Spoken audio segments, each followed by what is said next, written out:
now to a growing controversy over the Washington Redskins name. The issue of the name Redskins being insulting to Native Americans, that's been out there for 40 years. I wrote about it 21 years ago, and here it is bubbling up again, this time nationally. Wilbon, is the Redskins nickname in peril? No. It ought to be, but it's not. If you took, and we live here in Washington, D.C., Greater Washington, we've dealt with this issue, like you said, for more than 20 years. If you took a poll of people in Greater Washington and said, is this name offensive? 75% of the people would say, yes, it's offensive. And if you took if you polled the same people and said, how many of you want to change the nickname? 95% of them would say, we don't want to change the name. Well, and I agree with that. But I think more likely what people would say is this. I don't mean any offense when I use it. Right. I mean it only in the best of terms. But people have to understand it's an indefensible nickname. It is. It's not Chiefs. It's not Braves. There's nothing about Redskins that's complimentary. Honor. Nothing. Absolutely nothing. And it's going to...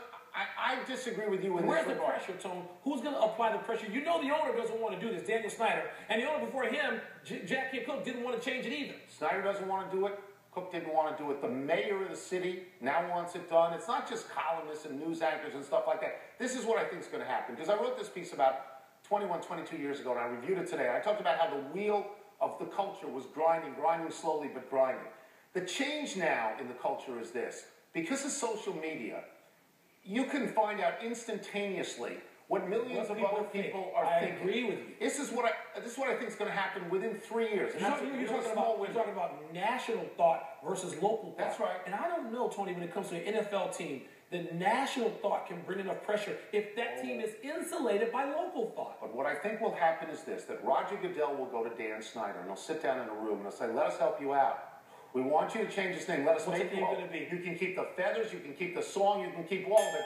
You've got to change the name, because it's fair and right. I hope you're right.